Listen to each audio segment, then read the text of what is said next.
All right. Well, hello and welcome to another episode of Chestnut Checkers. I am Keith Riddle here, as always, with my co-host Jordan Tampien, and we are sitting here at the end of 2025. Man. Can't believe it. I know. I know. I feel like it went by so fast.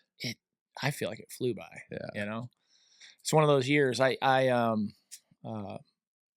look back and I think, man, there's so many things I didn't get done, you know, but there's been so much that has happened. And I think that's kind of what I want to talk about today was really like looking at the year in review and like just talking about Chestnut Checkers and kind of the whole evolution of this, but really running through the guests and kind of picking out little lessons that we learned from each one of them.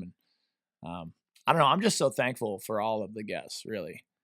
I'm thankful they came on the show. I mean, like the fact we were able to stack a year's worth of, I think, pretty high quality guests. I mean, I learned a lot. I don't know how many of our 15 listeners learned anything, but. Well, I mean, so like for you, we've talked a little bit about this, but for me, I'm curious what your thoughts are, but like having a podcast is something that a lot of people ask me about because I feel like a lot of people have thought about having a podcast and then, you know, they maybe never have or whatever. And so now you get a podcast and we're a year in, right? We launched last year. We're about a whole year in, but it's so different than I thought it would be. Right. Oh, completely different. Yeah. I agree with you on that. And not in a bad way, just in like a way of like what I realized my ahas were like, it gave me an opportunity to approach and talk to people that I might not otherwise have the opportunity to approach or talk to. But not just in a casual way, but like in a meaningful way. So, you know, and you take any one of our guests, but like if you just talk about like, you know, I remember when the former mayor came on, Mayor Condon, it was one of those things where like, I'm sure like I've met the guy. I'm sure I could like bend his ear somewhere, like at a casual event and talk to him for 5 minutes, but like to get an hour of his time, like direct hour and to be able to ask questions directly, like, hey, tell me about this or what was this like? It's just an opportunity that the podcast become the placeholder for, right? Yeah. It's like a platform where people are like, okay, well, I don't know. It's a sideways in to get to know somebody, to get to pick their brain. So that was a big aha for me. The other one is like, you don't realize it is an ask, right? Like you don't realize what a big ask it is. So I think, I don't know about you, but like I've been turned down a few times from people that it wasn't like hurtful or anything, but it was like an aha. They were like, hey man, so the last gentleman I asked, I was like, hey man, we should get you on the pod. I'd love to have this conversation. And he like just respectfully, he's like, hey man, that's not really my thing. And he's just, is like not a public person. Yep. Right. And I was like, oh, really? Like, bummer, you know? Because that would have been fun, right? Yeah, it would have been totally fun. Yeah. But then I was like, man, you are asking a lot of somebody, kind of, you know? Like, and it is super public. I mean, in theory, there are people that listen to it, right? So, and then you're telling your story or some version of it. And we get asked these like probing questions that turn these into good podcasts. But like, what if you didn't want your story out there? I mean, I'm thinking my story because my hope is that through it, somebody learns something, one piece. But like, not everybody wants that. Well, and not on top of the story, it's not even just the story as much as it's like your opinions on things. Yeah. That's what that was kind of, I think that maybe the guys that I took from it was like, he didn't necessarily want other people knowing his private opinions on matters. He clearly has them. Yeah. He shared them with, you know, or will share them with different people at, you know, a dinner party or over a beer or something. But he definitely was like, yeah, dude, I'm not going to go on a podcast and say these things. And it's like, but I don't know. That was tough for me because I'm like, but your opinions are valuable. Correct. And they have merit, right? Yeah. Like he didn't have like conspiracy theories. He just had his own opinions on life and things. And I was like, you should share these. And he's like, yeah, no thanks. I'm good, man. I'm good. I like my dinner parties. So that was a big aha for me. I was like, man, this podcasting thing is interesting. The other one is I think this has also become in a good way almost more casual as well. I feel like I owe it to like the people that do listen to ask the questions like that I think I would want to hear, and I think I've re-listened to a bunch from now. And it's so casual. It feels great. Like if the guests feel relaxed, I feel like we're learning. It's kind of this really cool amoeba. I always thought when we started it would just be this formal. We have our 10 questions you ask, and I'm for sure, yeah. How much will people like it? And it's turned into one where most of these people, when I went back and looked, the conversation went a completely different way than my prep notes. Yeah. And mind you, I don't have crazy prep notes, but like there's directions where because a lot of these people I knew, I've just never, to your point, I don't get to sit down with them for an hour and just have conversations. And it's usually in passing, or we're at their restaurant, or it's a lot of it's at passing or like a big event. And so I think that's one I've really treasured, and obviously super thankful they came on and did that. But as we go forward, I could see how it just morphs even more into that conversational kind of a little bit like what our Yeah, last and few have done. for me too, there was a dissection between people's stories and between interviewing them around Yep. topics.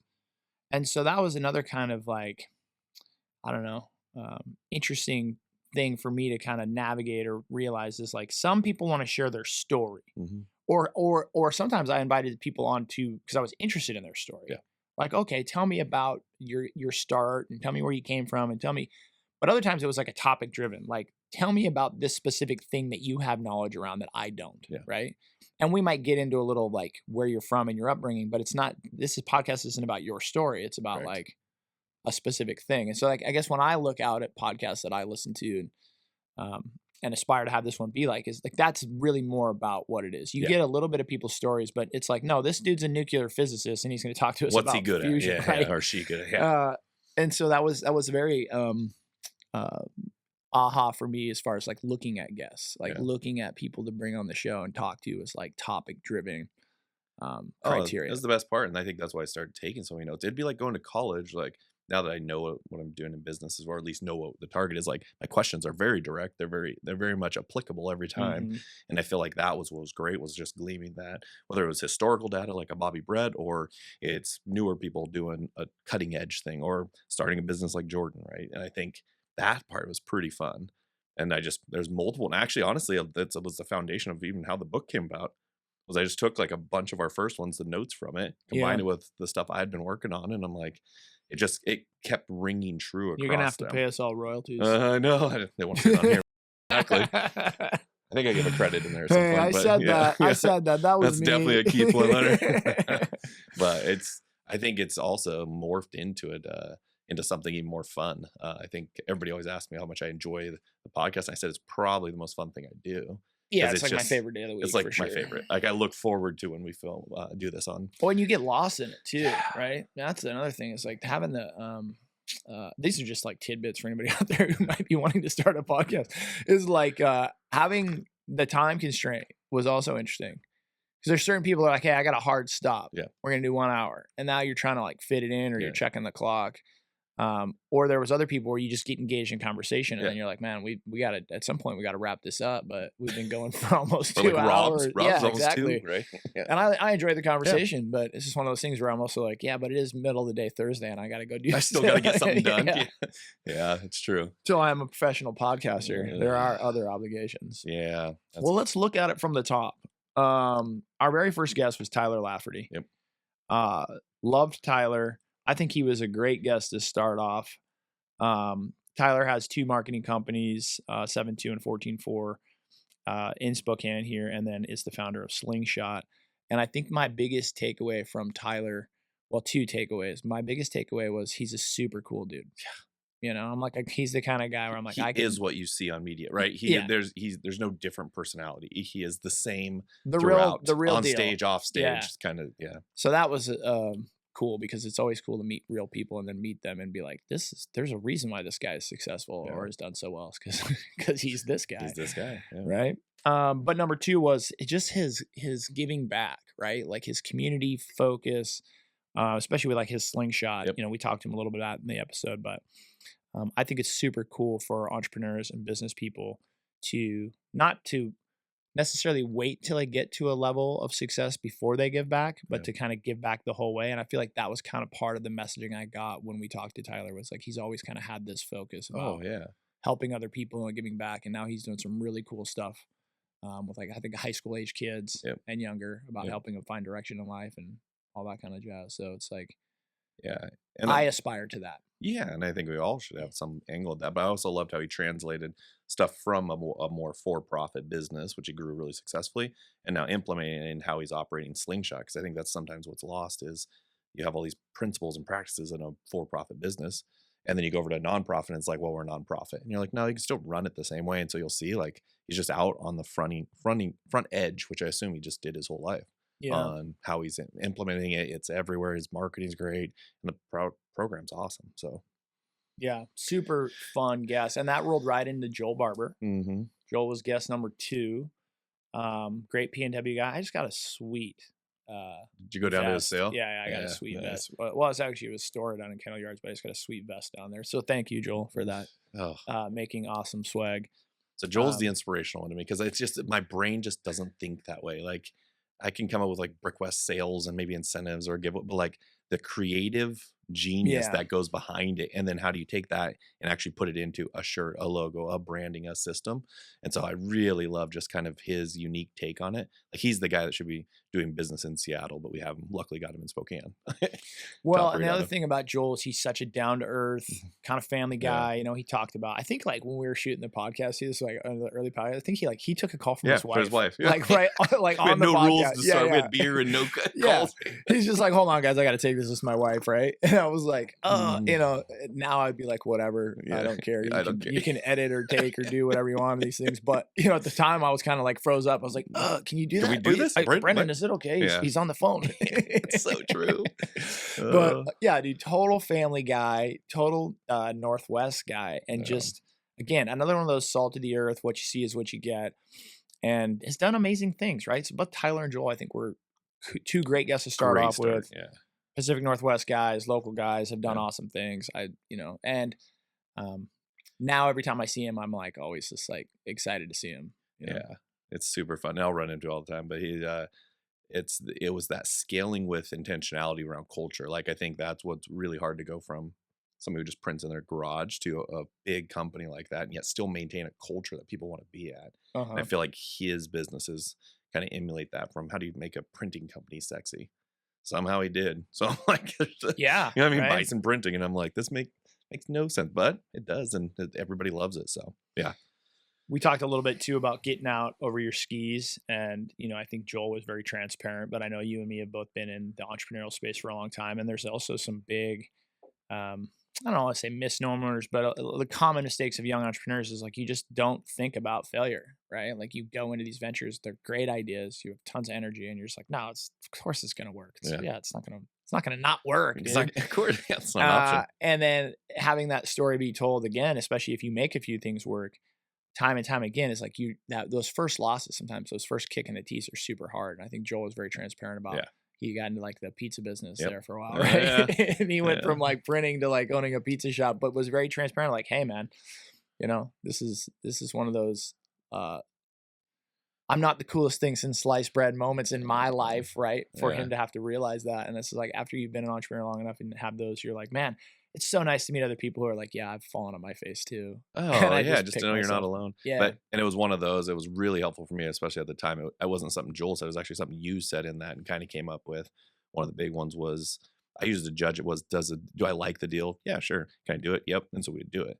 And there's this other piece that you've now made me think about every single time is, but do you have the bandwidth? And you had a better formula for how you explained Capability, it, but capacity, and there will. it is. There it is, right? That'll be in my book. Yeah, well, which you should, right? But I think that was what came out of that too, is because I realized like I would skip over that, and then pretty soon what mounted was like, well, you still got to perform on all those. Yeah, it's not that the business inherently was bad; it was just how do you perform. And watching him, because then he started making some decisions of scaling back a little, not growing too fast, like things like that. That I'd be like, what? You're supposed to grow at all costs. Well, and that's the hard part about this whole venture, this whole entrepreneurial venture, this small business venture, this growing learning process is a lot of us have tons of talent and tons of capability, capacity, wills, kind of as I break it down. But it's super frustrating to put a capable person who has the capacity to be successful and is willing to do what it takes and stretch them so much that that capacity starts to diminish. Yep. And then it's frustrating, for the people around them. Right? Like, why am I not getting Jordan's best? Like, I've seen Jordan's best. Like, I know Jordan's capable of doing this, but like, I'm in this deal with Jordan and he's not performing to his capability. Well, it's because I've stretched you over like 30 things, right? Yeah. But then that's also frustrating for the player, right? You know, if you're playing ball and the coach is like, okay, I want you on offense, I want you on defense, I want you on special teams, I want you returning the kick. You know, at some point in time, you know, you're sucking wind or puking in a trash can, and everyone's like, what's up with Riddle today, dude? Like, he can't run. And you're like, well, dude, you're doing everything. I'm running all the time, everywhere. And so that's an aha for young, you know, entrepreneurs to realize, as well as like for me personally, it was just an aha, was going, man, like, Keith, you will you will be your own worst enemy in the sense of you will diminish your capabilities, the things that you are actually capable of doing if you just keep taking on more and Yeah. more and more and stretching yourself and going bigger. And it was hard. It was a hard lesson to learn. And then it's also, you feel like you're letting other people down and they're Yep. frustrated with you. And it was just, man, it's just one of those things that I've felt it and I see it now. And it's, Yeah. um, now it's like, now I have to navigate the conversations with other people when you start to see it in other people. Yeah. And you're like, hey man, I don't want to be the Debbie Downer on your parade Yeah. here. Right. Like, Oh but yeah. I'm here on the sideline watching and I'm like, you might be stretching yourself a little thin, or you might be Yeah. pushing, how do you say that from a caring place without telling someone that they're an idiot or I think you just that they have have to, a yeah, bad but I idea? think the difference is you've gone through it, so you can relate, and it's just how you convey it. I had Erica had text me. I always forget her last name, or how to pronounce her last name, but she texted me and she goes, "Man, thanks." She had read the book and so she was following up. But then she goes, one thing is a conversation we had almost a year ago, so it would have been like January this time last year. And she goes, "I was planning to expand my brokerage business down to Tri Cities and really grow it." Oh, And then Lalaca. Lalaka, that's what Lalaka. I might be I think mispronouncing that's that, right? close. Yeah, Yeah, I didn't Erica want to butcher Lalaka. it, so I'm Yeah, gonna let you butcher it, and then yeah. Sorry, Erica. I think it's Lalaga. but she was, and then when her one comment to me was like, "But thank you, we didn't." And I ended up running into these 3 or 4 things that would have scaled it too far. It would have been growing too fast, and I think that's the maturity that comes with just doing it. And I Yeah. think that's the part that's often overlooked, is sometimes not going forward is going forward, Yeah. and understanding that that is okay. It's just when in the entrepreneur world, you can grow at such a pace where you feel like all of a sudden you stop for a day and it's like, "Oh, we're dying." Well, maybe we're not dying. Maybe you're finally like taking a chance to breathe and And I think it's really, if we're just transparent about it, it's, for me, it's boredom is what it is. Like, to me, that's boring. And then I feel like I'm not being this entrepreneur that Keith should be when I'm Mhm. doing boring things. Because Yeah. there's, in my mind somewhere, and this is probably not the same for everybody, but I wrote a story in my head where like entrepreneurship was like sexy and fun and Mhm. exciting. And so when I'm doing like the mundane day to day boring, then I'm like, A, I'm not enjoying it as much, Yeah. right? I'm a little frustrated, get a little moody or whatever. But then B, I'm also telling myself like I'm not being this fun, sexy entrepreneur. Like Yeah. you got to be starting new things. You got to be Yeah. creating. You got to be doing. And it's like, yeah, but that might be the demise of like the 3 or 4 good things you already have going. Is Just if you yeah. keep going that way, and for me, it just really a lot of times comes down to boredom. Like Yeah. when Keith's bored, it's not good for anybody. Yeah, then you gotta find how to make the mundane exciting, 'cause, it's funny, I've gotten more involved at Brick West, trying to just understand beer set just to understand the whole process, like, I really like that part. But I would equate entrepreneurship more like being a brewer. You go, you start brewing because you wanna make all these great beers and all these use fantastic hops, all the different parts, but 90% of your job is cleaning the tanks. Yeah, So only 10% is of that it is creative, actually fun, what you sexy? love Yeah, doing. And so I think a good entrepreneur finds a way, or finds a person that helps balance that piece, so that you make sure that the tanks get clean, because it's the most important. Like, we had to get new hoses because just in case they ever get old and it flakes in the beer. oh wow, Like little thing, and but yeah, you're yeah. like the stuff you don't think about. And I think that's where I think Joel really hit that on the head. Tyler drove it home with his scale and how to scale responsibly. But I agree with you. I just thought entrepreneurism was always start it and go. And then you forget, well, you started it. What happens when it works? Now you have employees. Now you have all those pieces. And I think learning to be better at the mundane day to day is, I think that's the challenge of entrepreneurs. Yeah, there's a great book by a guy named George something, and I can't remember his last name, so I'm going to leave it at that. But the book is called, I think it's called Mastery, Oh, yeah. which is going to be a tough one to find if you're out there on Amazon or something. 'Cause George there's Mastery. it's a book called Mastery. Author's name is George something. But what was interesting is he talks about the path to mastery, and he kind of like he literally like sketches it out in the book. But for those people not watching, but you can imagine it's like an XY axis, right? But it's like the bell curve, where we've all seen like Mhm. the drawing of like this is what success looks like, and it's this kind of like flat line that's growing a little bit, and all of a sudden it peaks like a hockey stick. But what he talks about was the path to mastery really is more, and I think he has background was in like karate, Oh, okay. Yeah. or he talks about like music, where he talks about like when you start something, you initially have an uptick in your skill set because your skill set is zero. So if I start playing the guitar today, over the next 3 months, I'm going to progressively get better at playing the guitar, which will feel fun and exciting. Mhm. But that is not sustainable growth, Yeah. because at some point in time, you will kind of plateau. Your skills will plateau, like your natural ability kicks in. And then all of a sudden you now have to keep playing the guitar, the same songs that you already kind of know, or trying to learn new chords, but now you get this like basically this like frustrating plateau Mhm. where it will be 3 months, 6 months before you'll have like this little breakthrough. And like it'll be like, okay, all of a sudden now I can play this one bar chord that I've never been able to get my hand to, and all of a sudden I can get it. And so you have this little uptick in skill. Mhm. And then this goes on and on and on. But he says what's interesting is when you look at the actual path, like if you were to look at somebody's path to mastery of playing golf or of playing a guitar or martial arts, is like from the point they start to the point where they become a master, most of it outside of the very beginning is actually like plateau. Yeah. It's like the very beginning is a big up curve, and then you plateau, and then you just get this tick up and then a long plateau and then a tick up and a long Yeah. plateau. And so he's like, if you look at the aggregate of the journey, the path to mastering anything is for the most part plateau. Yeah. And so then his whole like kind of messaging was, if whatever you're trying to be masterful around, you don't love the plateau, then stop chasing that thing to Right. master. Right. So if what you love are the upticks, there's probably not going to be enough of them to keep you in the game Yeah. to mastery if you don't just love the grind of whatever it is. So, and that can look different, right? Like the grind of, mastering the guitar, if you ever get there, right, is just playing the guitar a lot. Yeah. So if you like to play the guitar a lot, great. Perfect. But you're going to be swapping a lot of things for that guitar playing Yeah. over the years, right? Social gatherings or whatever. Same with golf. So like for me, like I use that now as like a mental, like kind of visual when I'm looking at things to say like, um, golf, for example, for me is like one of those things I've just hung it up, dude. I've just hung it up. I don't I'm golf just anymore. I done. just done, dude. Like the only You're way honest I'm about going it. golfing is with a bunch of peer pressure or like some weird charity scramble event where my buddies are like, we need a last minute play or something. But like for the most, but for years I was like, no, like I'm gonna I'm gonna figure try golf. it. Yeah. Oh yeah. And now, but what I realize now is like, I just don't like it. Yeah. I just don't like the grind of it, right? Like Yeah. I would love to get a hole in one. I love making a 10-foot putt. That never happens. So, Statistically, yeah. statistically, out of 18 holes, my tee shot is going to be good on like one Yeah.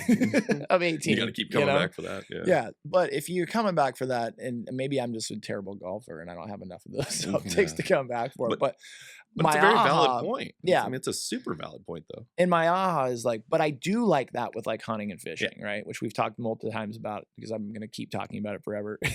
But that's the thing, right? I can go fishing all day and not catch a fish. And while a lot of people would be like, that's dumb. Yeah. This is a waste of time. I don't really like fishing. That'd be me. But yeah. I would do that, Yeah. right? Like I'd be like, hey, like fish or no fish. Like I just like the process enough and being out there, but I don't with golf. So then you kind of transcend this into the business world. I kind of start to look at businesses and relationships and interactions the same way. It's just like, I don't know, that I love X, Y, and Z enough to commit to it as a business, like, because I wouldn't stick with it, right? Yeah. Yeah, and I think you have to picture the whole cycle too. Like in my mind, like even a Brick West was start it, somebody else will run it. I get the fun part, which is create it, and then somebody else gonna run it. I'll Brick bring West is friends different there. though because it's beer. I know. feel like There's just that's something that's about a beer. hack. It's super easy. You're like, I mean, it's super okay. easy to find joy in it because then it's like, but and what I've started to learn is how do you find a challenge in something? And so even there, it's, hey, we're going to grow sales by X%. Well, how are you going to grow sales by X%? And actually breaking that part down. And that's kind of what I love about it. And I really applied the kind of that growth piece to real estate. And I think I became more of an entrepreneurial developer. In the sense, I forget which one we're going to talk about. We talked about it in one of these podcasts, but it was, as it was said, I started thinking through it and I'm like, yeah, I'm an entrepreneurial developer because I need a challenge. Mm-hmm. So if you look at the level of projects that I did over in the course of 3 to 4 years, it went from honestly like a small commercial building to the Peyton building. Mm-hmm. The reality is in development, there are these baby steps that are purposeful that you should be taking. And it should be boring. The better the deal, the more boring it is. But my personality doesn't like boring. So I'm like, well, I can maybe have my cake and eat it too. Do a really hard project that actually is profitable here. Right.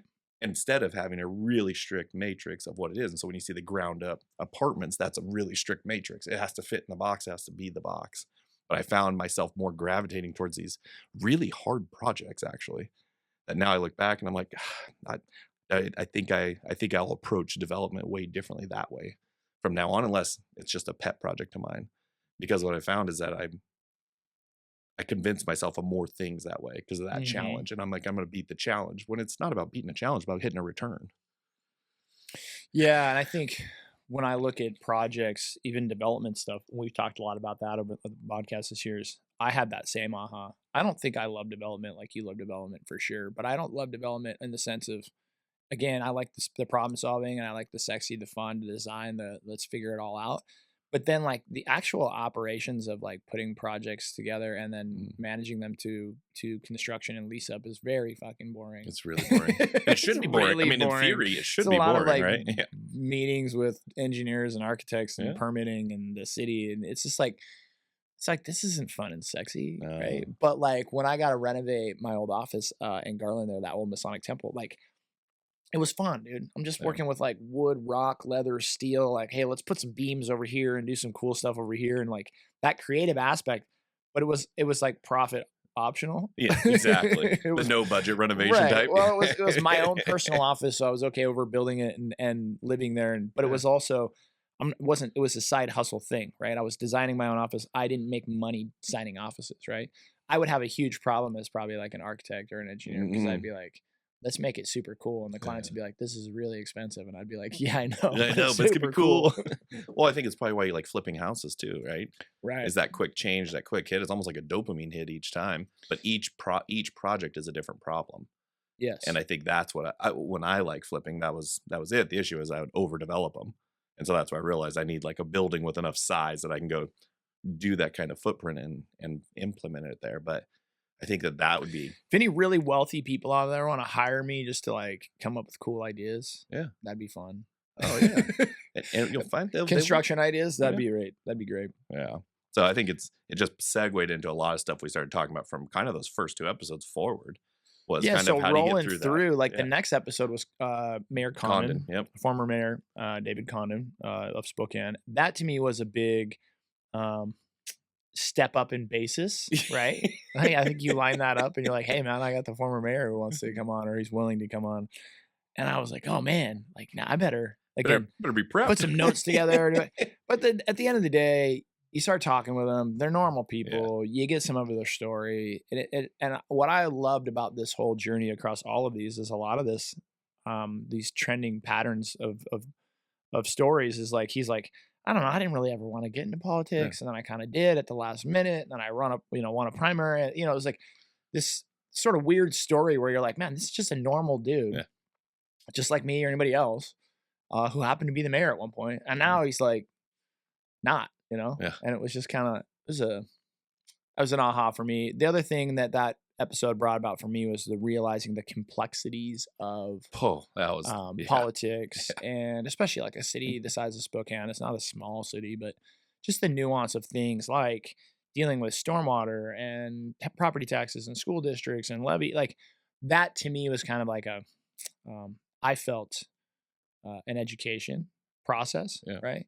And also like um, made me want to be a better citizen. Yeah, maybe Is we want that to show up for some of those things, not just when it or relates to my project. yeah, or Yeah. have an understanding of it. Like Yeah. I felt a little bit bashful about like, man, Keith, you're 45 years old. You have a family and kid. Like, grow up, right? Like, I guess that was my aha to myself. Was kind of like, Um, you're not as involved as you think you are, or you don't even understand this process as much as you. And I think there's too much of that, I guess is what I would say in this world. Yeah. Like, what I'm really getting at the heart of it is people love to bitch about the city or town that they live in.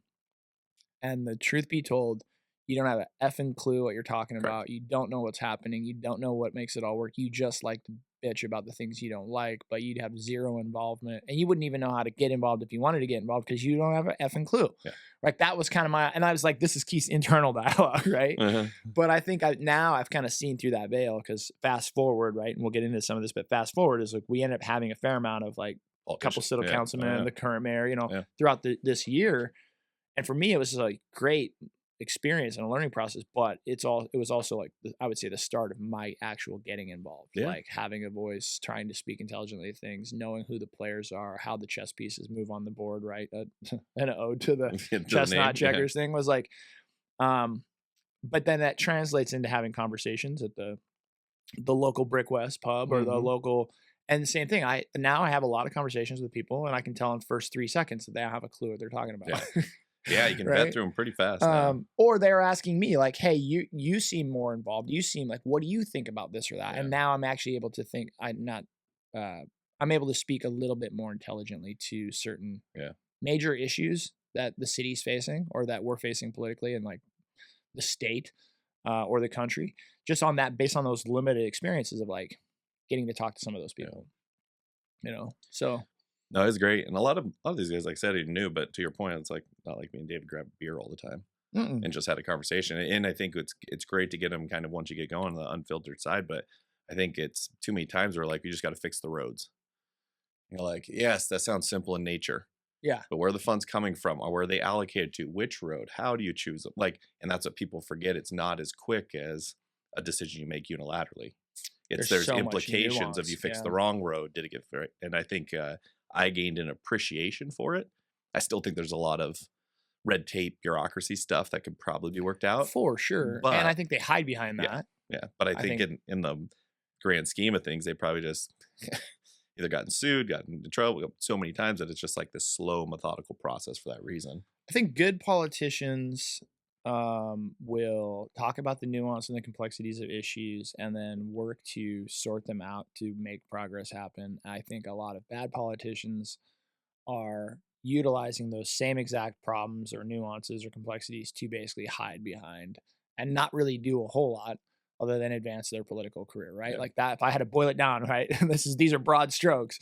yeah, But I think that's what you're seeing the landscape of is you're seeing politicians whether you're talking nationally or whatever across the country that are using their current position as a stepping stool to the next hmm, position, right? yeah, They have a political agenda and a political career and they're moving along and they're not as concerned about or don't seem to be as concerned about like getting anything done in their current position yeah, or to better the current place that they're at.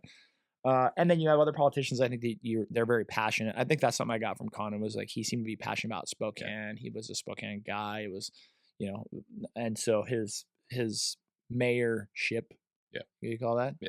term, whatever, More yeah, mayoral term. mayoral term. um, he was able to get quite a bit of stuff done. And he Yeah, was able to navigate some sticky situations, but I think he had that kind of hometown pride yeah, and what do you call it, duty to the position, yeah, which yeah, was good to see. It was nice to see. You know? yeah. And I mean, he did a lot. I mean, he was awesome. Yeah, That moved us right along into Brooke Baker. one of my favorite people. Oh, man, she's such a badass. Yeah, Shout out to we should Brooke. have her back on. Yeah. I feel like that'd be a good follow up of bringing her back on. She's awesome. I just respect her so much. I think having a daughter now, I respect her even more. I think her job was hard enough before, and now like when I look at it, I'm like, you're coming into a male dominated industry trying to sell products in a pretty established market where you don't have a lot of third party builders Right. or clients hiring builders, and I think she's done a great job to set Baker aside, apart from the rest of them, and then just her approach to how she did it was super good. Probably one of those episodes I have Logan listen to, and she can understand it a little more, even because it was just I think there was some good wisdom with how she approached it, and then just that same thing. You find this genuine love for Spokane and just making it better. Hmm. And I think that was the other thing that kind of came through from our local guy people was like that is the general theme, whether we love it, hate it. Everybody may have a different approach to it, but we all want this city to thrive and do better. And Yeah. I think that was pretty cool to watch, and then watching some of these major players do that. So I think like Brooke just reminds me of like the Velvet Hammer, yeah, Like yeah, she's so sweet and she's mhm, so nice, and it's like I could talk to her for hours, and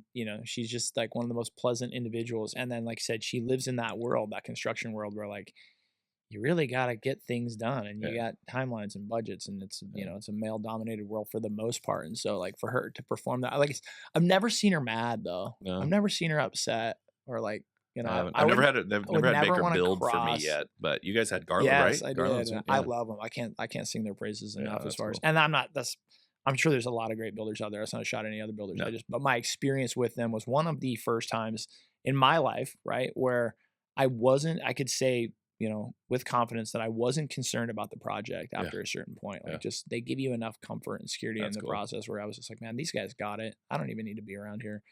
And that's not true for most of my projects. So, I was like, dude, I'm gonna be on if I'm site. not there every day, things are going sideways, right? That's funny. So that was awesome. Brooke was amazing. Yeah, I'm excited to see where she takes it because I think at that point she had just gotten the promotion or the buyout, the promotion, the She ownership became the piece, right? CEO, Yep, right? Yeah, yep. that was, and I think it was like right then too. Right I think then. we were talking about I on think you're camera, and I was yeah. like, she's like, this is last week Yeah, or something. I just was like, announced what? it. Yeah. She's such a boss. I thought she was just always the boss. Yeah, me too.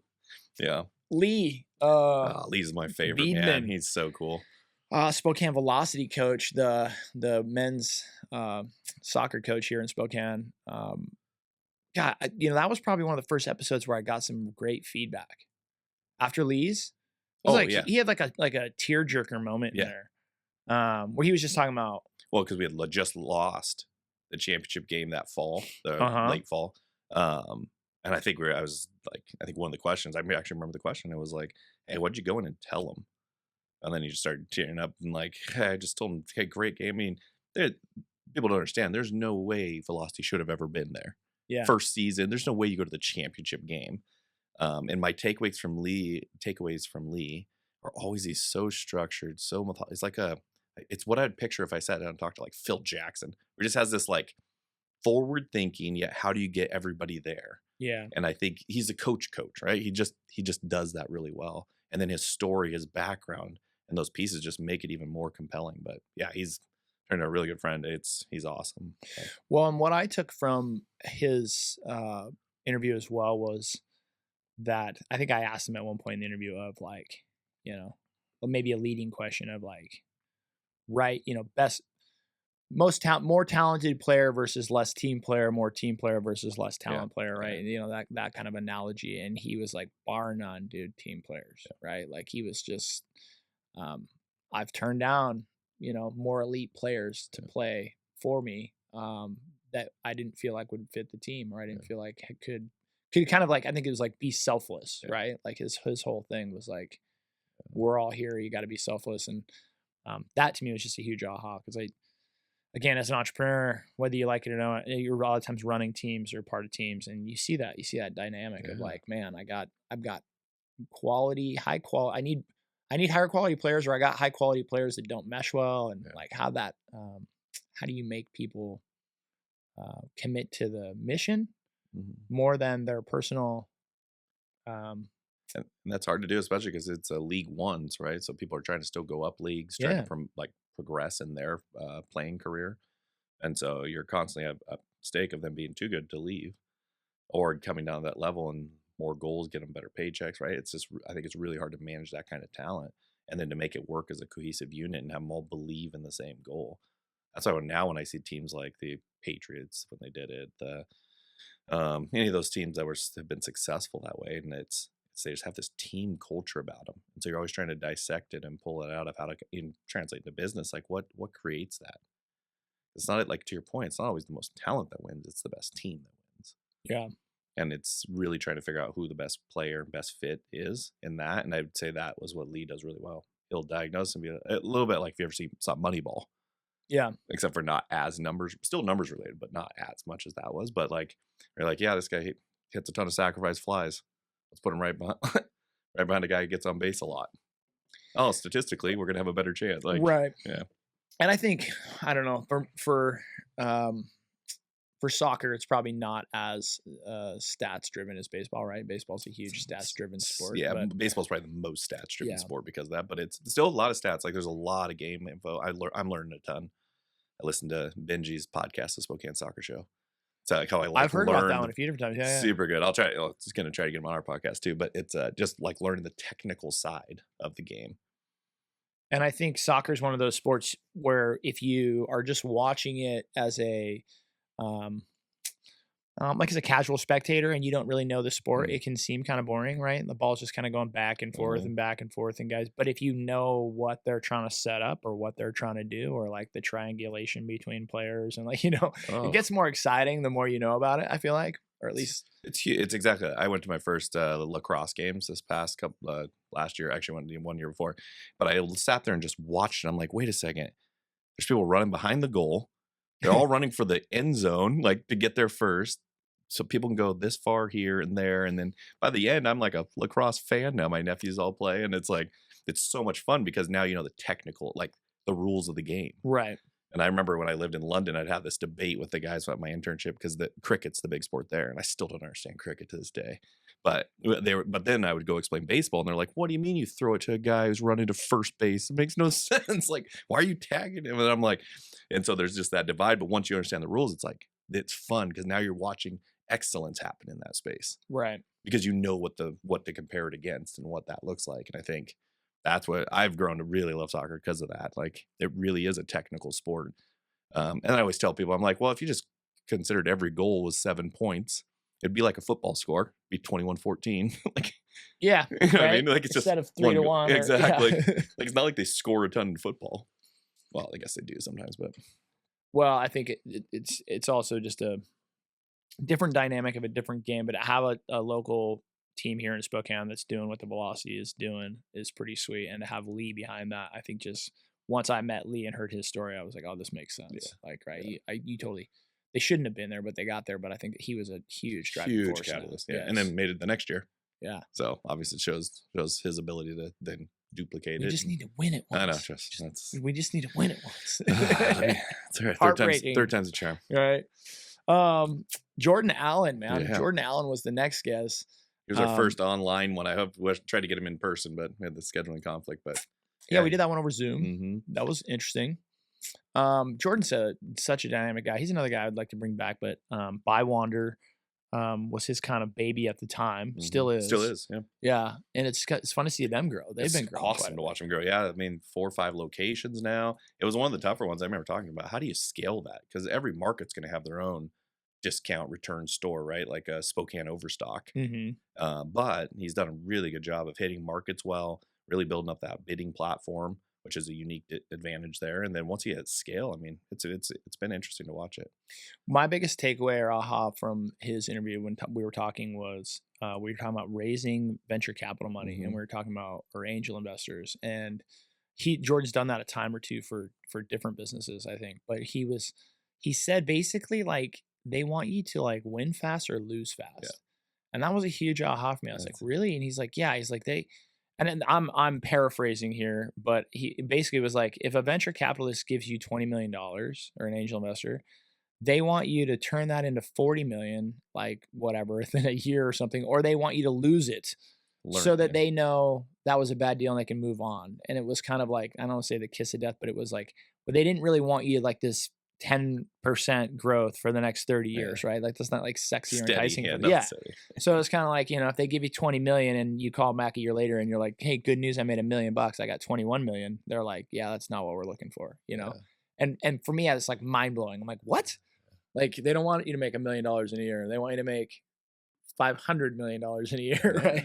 Or like I said, they're totally okay with them losing it, which is another thing that just blew my mind. Like the idea of losing $20 million is like mind blowing. And yeah, he's like, yeah, but this is not. As long as you win 1 of 10, it's just a different game, right? It's a different game. That was Yeah. my aha was like, wow, that's a whole different world. Well, and the more you talk to, I know Jordan decently well, but it's the more you talk to, it's just how his brain even thinks, right? So like I would sit here and think about this mug and drinking my coffee out of it, and he's going to figure out how you can get the coffee here faster for cheaper, and if you could even hit scale to get this to everybody in the office to have one, and where that location would need to be, and the best way to do it. And then like just watching how somebody's brain operates, it's quick to tell like just how he processes through stuff so fast. And I think I've always respected just that vision for it, because there's a version like I had Airbnbs and I didn't start at Stay Alfred. Like, Yeah. you know what I mean? Like there was never a point with, even when I had like 12, there's never a point where I was like, oh yeah, let's scale this thing, turn into this service, and what do we do? And I think I've always appreciated his just like go for it personality that way. And so Spokane's lucky to have him here. I think he helps really bring that entrepreneurial side, that scale up entrepreneurial side. I said I appreciated it just because it blew my mind, right? I love meeting people who can make me think bigger in any capacity. So that was definitely a cool interview, just to be like, man, that's not my game and it's not my world, but it's so cool to know that there's people out there playing that game. And they're like, and I said, Spokane, right? Yeah. Little old Spokane over here. Yeah. Pumping out some visionaries. It's pretty cool. Well, that's cool. And that breeds even more. Like once you build a culture that way, I think that's what Tom said. I mean, Tom will be one we talk about, but like I think once you can get that culture built, then it's just you're just surrounding yourself with the right people. Like if I could go, one of the lessons I learned through all this was I just after talking to people, there was a couple that struggled through it themselves, but a lot of the ones that were able to get and move on faster just had teams, Yeah. not teams of employees, but like mentors, Yeah. coach. Coach is technical term, but like just that surrounding group that allows you to really analyze quickly, fail quickly, recover quickly, and just really think through those at a high level. And I think when I went back, I'm like, I didn't really build that. Like, so they didn't really have that kind of guys. It was just a lot of me doing it. And I think that's when I would caution somebody from going too far too fast without support like that in place. Yeah, and you just don't know what you don't know. Correct. And I think that's the big right. I call that ignorance. I think people ignorance. Might be the definition. Well, yeah. Well, and I feel like if you call somebody ignorant or tell somebody they're ignorant, it's like it can be insulting. Yeah. For me, I take no offense to it Yeah. anymore because I've just realized like there's so many things I'm ignorant to, Yeah. right? And Yeah, one of the greatest things now is it's not knowing what I know, it's definitely knowing what I don't know now. And just being really upfront with what I don't know and what I'm Right. diving into. And instead of having to, I just feel like this is a tangent, but like the fake it till you make it. I listened to a podcast that literally talked about this, and I appreciate it, right? Because it's getting your mind to think bigger, move faster, but it's also sometimes doesn't allow you to ask the questions you could ask yeah, to move through it maybe better, quicker, learn better.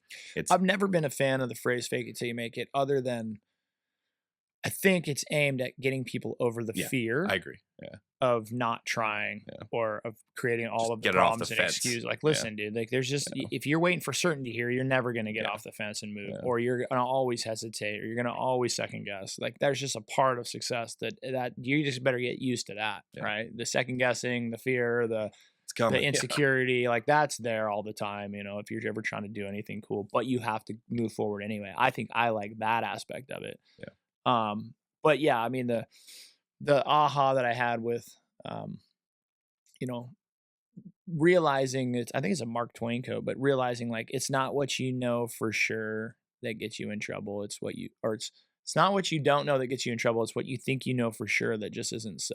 yeah, I think there's like a Mark yeah, Twain quote that's yeah. like that, Sounds right? like a Mark Twain. Yeah. And so it's like, which I disagree a little bit. Like, there's definitely, it's like, it's not what you don't know that gets you in trouble. It's what you think you know for sure that it just isn't so. The first part of it, I a little bit disagree with because I know for a fact I've gotten in trouble from things I didn't Don't know. know. Right? Oh, I It's know like I he have. says, Yeah. it's not what you don't know that doesn't get you in trouble. It's like, yeah, it does. Yeah, it does. I'm living proof of that. I know for a fact that you can get in trouble because you didn't know things. But it's also when you think you're so certain of something, like you think you're so confident, and then that's just not the case. And I feel Yeah. like that is another big aha for me in this entrepreneurial business growth life phase of like, yeah, I've definitely been bit multiple times in being overconfident and thinking that I knew how business worked or how Yeah. partnerships worked or how, things marketing worked. And then you're like, man, but I was just wrong. I was Yeah. just, I had a limited scope of it. I Yeah. was just ignorant to the bigger picture. So it's a balancing act, man. Yeah. There's a lot of stuff I don't know. And there's a lot of things that I feel like I'm pretty certain on, but I'm always Uh, still in the back of my mind, like, just take it with a grain of salt, right? oh yeah, definitely. And and then be curious. Like always be curious of learning more, learning from people Yeah. and just listening. Yeah. I think that's my goal now moving forward is just like to listen more and more. And then take it in, soak it. And it's usually like that's usually the one I fear the most is the quiet one in rooms because they're just like soaking it in. Yeah. And I Some think piece, there's but also an aspect of like, knowing you're going to be wrong and being okay with that, yeah, taking some solace in that. I mean, I think that's one of um, my big kind of ponderings these days is like, you're never going to be perfect yeah, and you're going to be wrong, but can you be wrong gracefully? Right. And I think that's the killer a lot of times is when people are wrong and you see this on social media and stuff, right? Like that's kind of like they want to go down swinging, right? Or defend it till the grave. And it's like, you could just say you're wrong. yeah. Just You be could wrong. you Like could just own it. yeah, And that was one of those things where it's like, I don't know. I've from a young lad, right? From like my teenage years to my early 20s to like where I'm sitting now, I think more is like middle age. That's one of the things I've really tried to hone in on is like um, keeping an open mind and knowing that there's going to be times when you're right and there's going to be times when you're wrong and try to handling them both a little bit more grace than I used to. yeah. There you go. The next guest was Anton Stetner. Yeah. I love Anton. I would encourage anybody out there who has not subscribed to Anton's YouTube channel or checked out his podcast to check it out. Anton came on. Anton's a good friend of mine from the West Side, and I say good friend in the sense of we've known each other for years and years, and we've always connected. But like, I don't see him or talk to him on a regular basis at all, really. Other than now, I follow his YouTube channel. Let's do his podcast So now. now, Yeah. yeah. But just a brilliant mind. Yeah. Um, His video little clips are good too. If you yeah, ever had he follow talks him. about the economy. He talks about a little bit of politics, like economically related. He talks about Washington state politics. He talks about building development, all that kind of stuff. But just a wealth of knowledge and a cool guy. And I think one of those, another guest that inspired me to try to be better. Yeah. Right. Yeah. To like, I'm like, here's a guy out there. He's got a family. He's doing it. He's paying attention. He's active. Yeah. He's got a voice. And it's, again, it was just like after I get done talking to people like that, I'm like, man, I want to be better. Yeah. Yeah. Just be better, Keith. Just be better. People out there making me want to be better. So true. thank you so much to Anton for coming on the show. And if you haven't checked out his socials and podcasts and YouTubes, I would check it out for sure. Yeah, it's just super informative. Bobby Enslow, man. Yeah. That was another great episode. Bobby and Daba Coffee, another Spokane, I don't know, you call them greats. Great. Yeah. Yeah, Oh, yeah. Biggest takeaway from Bobby's podcast was that he didn't have this huge passion for coffee. Exactly. Yeah. You don't have to have a passion to create something you want. Yeah. Again, it came back to that more like culture conversation, right? He created community and culture around coffee. Yeah. He just picked coffee as the best convening part for that. But he I'm sure he is massively knowledgeable on coffee. Yeah. But I thought he was going to be like some coffee nerd from the start. Well, yeah, and then started one more like a brewer would start a brewery. Yeah. Instead, his was like, what's a business model and a location? Yeah. And then coffee seems like a good margin. Yeah. Oh, yeah. I guess that was. And he's making it work. And if you haven't been to one of his newer locations off Monroe, yeah, it's really cool. Check it out, man. That place it's always bumping, but it's a cool location, and I think it's done so much for that neighborhood. Oh, and it's huge. You go in there, and it's just like, I don't know. I think I smile every time I'm in there, just knowing I'm in like a cool local spot, supporting a local dude who has good culture, and just like this is the pinnacle in my mind of like what good entrepreneurship should look like, right? Yeah, and then you got Uno Mas behind it. And then you got this like great. It's one of my favorite like developments too. That way, yeah, the Millennium guys infill did development. A great job They crushed it. James, I need to James get and James Anthony. on here, man. Yeah, we'll get him on. Yeah, here. We just didn't make it last time. We didn't leave Brick West, so we were supposed to come up and do it. Yeah, it's that intentional development around future thinking, because otherwise, what was that location before? Silver's Auto. Right? Yeah. Auto auction. And so it's just auction. like this massive parking lot. And now all of a sudden you have an activated space that makes that area more in demand, makes that transition between Garland and downtown this awesome. I drove it this morning. I had to go up north. It was dark. And there's all the poles on Monroe all have lights on them. Street lights. If you haven't gotten a chance, it's pretty cool. Like just to see it. And you're like, how little of a thing is that? Street light and not street lights, even Christmas lights wrapped around the lamp poles. Or some pole on there, right? And you drive up and it feels just better. They did it downtown, did lights, and it's just funny how we always think it's this major rehab. Sometimes it's just lights. Monroe's gotten awesome, dude. And and I can say this, being in real estate for 20 plus years in Spokane, I've heard about people talking about neighborhoods turning around or gentrification or seeing, but it is cool, I would say, to experience it, And I think there's been a few times in my life where I feel like I've experienced it, right? And I feel like this Monroe one is definitely one of them. I think Perry's one of them. I think Kendall Yards is one of them. You're definitely kind of starting to see it. I don't even know that I've experienced it in Garland, which like has my heart as much as I have like on some of those other places. But like Monroe, I guess hats off to those Millennium guys for that development there. And like you said, then you got Ndaba in there, you got Uno Mas in there, but then Kindred opened up. Oh yeah, just up right. You got Jim Orcutt, Jim Orcutt, who was on the show, owns the Kindred spot. And then so I went to Kindred for dinner with my wife and another couple friend, and we knew how was it? I haven't been yet. It was great. It was great. Okay. Yeah, it was great. Awesome. Those guys are awesome. And what I loved about it is they didn't try to overdo it. It was like it's local. I don't want to speak for them, but what I got was like local upscale pub food. Yeah. They weren't trying to, be some foodie place, but similar, but just good quality food. Affordable, like reasonably priced. They weren't like, it wasn't a $26 cheeseburger or something like that. So it was affordable, but we knew it was going to be busy Yeah. because it only been open Open. for it's Yeah. probably still busy. It's only been open for a couple of weeks or months, and we called. They don't take reservations, so it's first come first serve. But the gal just said, "Hey, get here. We'll give you a number, like a buzzer or whatever, text you." And so we planned on that, and we dropped our kids off at the sitters. We bomb down there. They say, "Hey, it's going to be a half hour, or whatever." Well, when then we bump across the street, this little bar called the Hub. The Hub. Oh The yeah, it's for Hub. sale. There you go. Is That's it? it. Yeah. Oh yeah. Dude, cool little spot. It's a cool little It's a spot. cool little It's spot, often dude. overlooked. A little hockey bar. Mhm. Just a little hallway. But my aha, and again, my experience in this, bringing this story full circle, was that Kindred had activated the Hub. Yes. Because the Hub was crowded. But you could tell the Hub was crowded because Everybody's waiting to get into a lot of Kindred, people were waiting to get into Kindred. Yeah. But now that I found that place, I was like, since then, I've been back to the Hub now twice yeah. Have you? because I'm like, dude, I love that little spot. And again, so it's like Millennium is activating this space with Indaba and Uno Moss, and now Kindred's opening up, and then Kindred is activating this. The Hub's been there forever. Yeah. Like Hub's been there for a long time. Long time.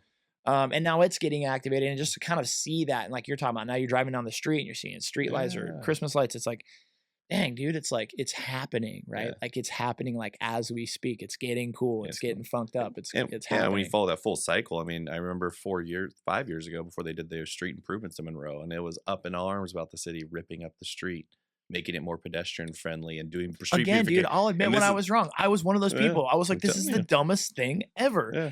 I was a critic. I was like, you're taking 2 lanes, you're forcing it into one. Like, who would do that? Yeah. Who makes less lanes, Jordan? Like, in my mind, I was like, who makes less lanes? What are we doing here? Wait a minute. What's a busy street? We're going to take a lane away? With no bus turnouts. Why would we do that? And it was a great idea, and I'll straight own it. I'm like, egg on my face. I'm like, yeah. But that's some of it, right? And I think that's the beauty of what we do, and a lot of it, and I think I enjoy that, is like you have to see around corners. Yeah. And you have to be able to take that criticism and be like, okay, I understand it, but this is what we're trying to create. And I think Garland's going to be that, because Garland, all it was missing. I think you did a great job with North Hill, which brought some of that attention there, but the attention almost went east. Yeah. Right? It didn't go to the west because all of those were that establishment. But wait till all of a sudden you have the Garland ones getting rented. You're going to have those pop up. And I just compare it to like you drop a rock in the water. Somebody's got to drop the rock, and it's the ripple that goes out from there. And I think it's just we have too many cool neighborhoods to not see that. And then as the neighborhoods come together, they have more funds to go spend and do those things. And all of a sudden it becomes the desirable place to be. Yeah. I still don't feel like I see it all, but I feel like I have a much better picture of it. But yes, you're right. I mean, that revenue coming in, people coming to the district, activating it, it all works together. Yeah. And it's just getting all those pieces of that puzzle to happen is. Yeah. Then it's not about parking. It's still always going to be about parking, right? But it's not about parking. Now you'll figure out parking because it's in demand. Mm-hmm. Now there's a demand that will drive the ability to put parking. Yeah. To put nice restaurants, to put a grocery store. But I mean, think about what you just spent on Garland, your development there, what we just did over on behind the Garland Theater. And I just remember the same thing. And it'll be a ton about parking to start, but it's because it doesn't make any sense until it does. And then you realize that 150 to 200 people with discretionary income live there. Yeah. And they don't want to drive downtown. So they're going to go make the Drinkery their place. They're going to make North Hill their place. They're going to go, but that takes time. Brewers, but that takes time. That's years. And so it's the people that can see ahead of that curve that win in the development side versus coming in and just enhancing. Well, and you also got to move the masses, right? Like you've got to be, that's the weird thing about the development is that you got to be a little bit of a politician or play those games because you're moving, you're not, and I don't mean that just dealing with the municipalities and the cities and the politicians. I also mean like getting the people behind your projects, right? Like getting, because you don't want to be that developer that's hated or that, people are constantly angry at or, so I think it's this combination of like working with different community groups and people and politically, but also bringing people on that journey with you and then showing them what it can be. Hopefully, in my mind, gets them behind you in the long run. But the reality is it usually doesn't. It's like one skill set you'll find is that most people don't see. Like people are either really two-faced nobody wanted Monroe to happen. I feel like people have gotten behind the Garland project that done up there in a positive light, right? Like I've felt that. Yeah, because it's built. Yes. I'm talking about the before. It's like that's the hardest part of the developer side. Like it's no matter where you go. We're doing the one at Priest Lake. There was already 8 existing cabins, but I'm posting about improving them. and adding some behind it, and I'm the Californian coming in and wrecking the lake, right? And I think there is a balance to that because you don't also, I think one of the beauties of the lake is that it's this natural preserve. Mhm. And so there's an intentionality behind development instead of just building something because it sells. I think that's the harder part is finding the balance. Whereas the public's like, well, we don't like the look of that. It should be brick. And I'm the developer over here being like, I can't afford brick, Yeah. but this site works and I could see where this vision works because of the zoning. And I think that's where it gets more interesting is how you see around that. And the reality is not everybody's going to come along with you till it's there. But then now, guess what they'll all do? They'll all drive down Monroe and they'll love the lights Yeah. and they'll love Indaba and Yeah. they'll love those pieces that are there because it's just, hey, it worked. Like Brick West is my favorite one. Like when we started, I'm like, you realize there's no parking, None. zero. None. Everything's paid street parking down there. Yeah. Yet, like on a Saturday afternoon, we'll have 600 people, 500 people come through there. Yeah. And so I think a little bit of it is just removing some of those barriers and finding better ways to maybe explain them away. But I think that's just the Life is so experiential. Those establishments are so experiential. That's my big aha is you got to good get out point. and do it. I got into a TikTok fight the other day. Nice. How does one get into a I don't know. TikTok fight? I'm being facetious, but I had someone make a comment. It was about we'd made a post about downtown in one of our videos, and they made a comment about the homeless people and this and that. And so we started messaging. This wasn't public. We started messaging, and he was said, "Tell me one cross street that you can go to downtown that doesn't have homeless people." And I was like, I shouldn't even admit, right? But I was like, Adams and there's Spray. there's Yeah, tons there's a of ton them. I'm like, yeah. come on, like, what do you tell? He's like, give me one, and I'm like, so then, of course, the next day on my way to work, I just start taking note, and it's like, I think I saw homeless people on like 4 corners out of like 40, 50 corners, right? But the perception was right. But the aha is like, the person I'm talking to was like, when was the last time you were actually downtown or even downtown for more than like 15 minutes, right? Like not passing through. But it's experiential. And I've had the opposite experience, right? Like a few times earlier this year, and we dove into it. The homeless scene downtown was getting bad, right? Yeah, it was getting really out of control. It was getting bad. A lot of drug use, a lot of like people sit and lie. And so it was not good there for a while. But again, it was getting involved. It's paying attention. It's having a voice.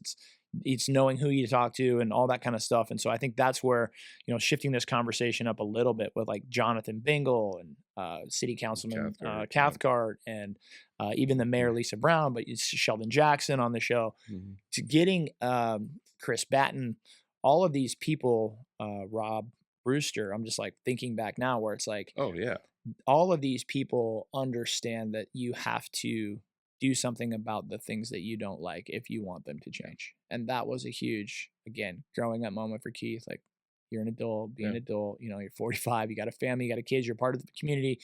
Is like, there is some civic involvement that needs to occur, and no one's going to do it but you. Right. If everybody has that mindset of like somebody else is going to do it, somebody else is going to do it. It's like, nobody's going to do it. Right. Like you have to be a part of it. And so I think that's been just a huge, what I would say, chunk of gratitude that I have for this Chestnut Checkers podcast over the past year is an encouragement to our listeners, but also an encouragement just to myself to be more involved in the things that I care about, or to not pretend like I care about them if I'm not willing to get involved. Yeah, and then understanding that things are also sometimes bigger than you think, meaning that just because it's not affecting you today doesn't mean it won't affect you down the road. And I think that was when I started seeing was the causal connections of what a decision that seems minute over here actually affects me a bunch over here, and how it's just paying attention. Yeah. And to your point, get involved for sure, but then paying attention to those matters. And I think, to Sheldon's point, I mean, he raised enough of a voice where at least it was heard, right? And there was this awareness around, hey, we need this done. He 100%, you know what I mean? provoked change. Yeah. I believe change. I do. that, I think he 100% was one of the people that was pushing and being loud enough and causing enough of a ruckus that things changed. Yeah. They did change, and I just think that to me is one of those, it works, right? That was one of those, it's not what you think it is. It's not some like slick suit and tie speech at some community dinner that changes things. Although those happen and they're important. Yeah. It's the everyday boots on the ground, kind of you call it grassroots sort of movement, Yeah. right? Squawking, talking, hey, pointing things out, bringing things to people's attention. And I mean, I got to get my hats off to Sheldon and to Chris Batten and to a lot of these local, I guess, leaders in the downtown area Mhm. that I think have helped make things better. Oh, yeah. Um, And encourage you to go out and do something. Like, even now, I'll go walk Brick West, Lola Lofts. Like, Chris told me he does his route. He walks around all his buildings and looks at them. I'm like, there were just a lot of times I'd either rely on the management or, hey, just call the cops. And I'm like, yeah. no, let me go down there. Let's start cleaning this up. Let's have these and I think it's just at that point of Hmm. caring about that neighborhood. And I think the issue with downtown is it was where you came and worked, entertained, and then went home. Well, So and that, part of that caring is that comes with understanding that you're yes, talking about of um, the complexity yeah, of the situation, yeah, right? And so that I think is one thing that's also helped me care is realizing that it does affect you yeah, whether you know it or not. yeah, And that's like so many things in life, right? Like that's like diet, nutrition. I yeah, mean, there's so many things where you're like, hey man, what you put in your body matters, yeah, right? It affects your energy levels, it affects your thought level, you know. And a lot of times I think it's just more convenient for us to pretend like it doesn't, yeah. right? Like we don't Oh, it's way easier. it's easier for us to pretend like the things that we eat or drink don't affect us the way that they do. And then the reality is when you get down to it, people are like, yeah, it's actually kind of a big deal. And I think that's the same thing with the downtown core of Spokane. You can say it all you want, but if you really dive into it, it's a big issue. It sucks a lot of money, Yeah, sucks a lot of time, sucks a lot of, and then that's why streets in your neighborhood might not be getting fixed. correct. That's Right, why your property taxes in some other part of town are going up, up, correct. up, up, right? That's why. And so again, um, totally owning it, like raise my own hand, like I'll admit when I was wrong type thing. And yeah, I think I was just ignorant to a lot of it. And a lot of it just came from like short-sightedness and a lack of understanding the complexities of a city Yeah. and all that goes into making it run and run well. Well, and we are a big city. Yeah. I mean, as small as it feels at times, I mean, it's a big city with big infrastructure, with big problems, and I think it's been fun, at least on the outside, watching just people come to the table. And it starts small, and I think that's how they all start. It's like a podcast starts with your first few episodes, but just it starts with showing up and then getting involved and then taking that next step. And so I'm excited. I think it really bodes well for being able to make some of these strategic decisions because it'll bring more investment, it'll bring more dollars in, it'll bring more activities in, all things that benefit and bring people downtown. But also, like you said, it's going to benefit the other areas as well. When you have a surplus or you have revenue, it helps. Yeah. And it's just keeping the big picture in mind, Yeah. you know. And for me, it starts with education and then it's dedication, right? Yeah. Being informed Etiquette. Yeah. and Yeah. then being committed to the process of what it's going to take to move the ball forward after you're informed, Yeah. you know. Exactly. Well, we're gonna run out of time here, Yeah. but let me ask you this question because we can go through this all day. But let me ask you this question: out of the other guests, give me one or two of your faves. So I'm just gonna breeze through some of these really quick here. But Mark Lupton, Yeah. great dude, Yeah. love Mark, another community focused guy, and then Reed Moore was another sleeper where I was like, good buddy of mine. You kind of underestimate when you invite your friends on the show, but then drop some knowledge He bombs, right? Yeah. Such a servant leader, right? Like Reed Yeah. is one of those people where like I watch him lead and I'm like, I wish I led like that, right? Yeah, his was most directly I took so much from it because it was like he was speaking to me with a lot of his stuff about encouraging going through, keep pushing, gotta build better systems around getting out of it. And so, yeah, he was His definitely one of analogy, and we've brought it multiple times, but his analogy of driving the school bus like a the sports car with a bunch Yeah. of people in it as a leader was just a huge, like I, to this day, I think Oh, about it all I the use that all the time. Sorry, Reed. I time. did take that one. We're That was- taking that. We talked about some of the political stuff, and Jason Boudreau, yeah, sleeper, man, total yeah. sleeper, That we're gonna spend times on um, the best turkey dogs.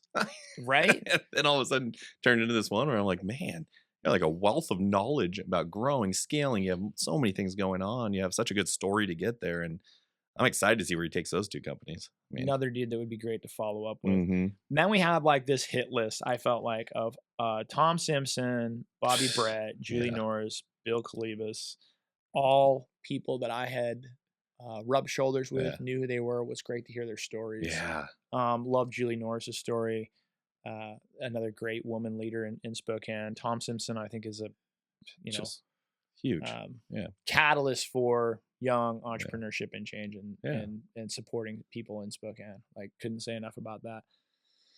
Bobby, God, man, Yeah. what a great dude. He's a great dude. I end up getting drinks with him when he's in town, usually every month, every other month. But there's just so much knowledge, and he's so willing to like help share it. And I'm sure he always wants some angle on the soccer team. I But thought it's it was cool just to hear a story. yeah, Just to because hear not a everybody story. knows that part No, of it, I had right? no idea. Yeah, I had no idea. yeah. I just, know him as like the baseball and a hockey guy, right? Like that's kind of how I knew him, was like he owns the Chiefs and the Spokane Indians. And I had no idea about his Southern California story. And I didn't know that he was real Oh, estate based like that. or And even how he was, did his real estate. Like that's what I always pick his brain on because it looks like he buys a lot, but he does. But it's actually methodical. He has a pretty good game plan how he does it. yeah. Ironically, when I do my social media posts, his end up getting the most like on that quick clip view. It was Mm. like 40 or 50,000 Hmm. on his. And I'm like the average is 5 to 10, but I don't know if it was what he said on it or if it was just because it was him. I don't know, but great dude. Yeah. Loved meeting him. No, I love it. And those are like, to your point, those are like why I believe Spokane's great. There was a section in there where every time I left here so encouraged, like that there were just these people in our community. And we were like, I don't know, in a weird way, I felt like lucky to have them. It almost motivated me to go Yeah. go be better at what I was doing just so I could keep up. But I was like, when you look at them, I mean, those are core groups in there, whether it's entertainment. I mean, if you took Tom, it's entrepreneurs, like the ecosystem. Right. You have Julie, who is the restaurant world and creating these Loren and Casa. And then you have Bill, who's doing kind of that launch pad type thing as well. And then you have Bobby, who's the entertainment. But you kind of go through this list. And I remember even with Clarice and Jim Orcutt, I mean, like you just had these really solid people kind of taking their own angle at it and then bringing it back to Spokane. Yeah. It's like going American And Ninja Warrior and then come back and Spokane Red. I mean, it's so cool. I wouldn't watch that actually right after. She's awesome. I would die on the Clarissa first. Morris, Yeah. the AKA the bicep babe. Yeah. Oh man, I would wreck on the first that one where you're jumping back and forth over the water. I'm like, I would have fallen in there. Oh, So. dude, since then, obviously the algorithm's the algorithm, but I see it all over the it. time. Yeah. I could watch that forever. I mean, dude, like her strength as a athlete is unparalleled. It's crazy. It's crazy. It's crazy. There's a reason they call it American Ninja Warrior. That shit could be a ninja for sure. Yeah. Dude. That was impressive. But going back, Tom, Bobby, Julie, Bill, all of those people again made me want to put like my big boy pants on and get more involved, right? Like because that's just the vibe they bring. They set the standard there, really, right? Yeah. They kind of put their money where their mouth is, or put their mouth where their money is, right? Like hey, I want to do this, but I also want to be involved. So that was again Jim Orcutt.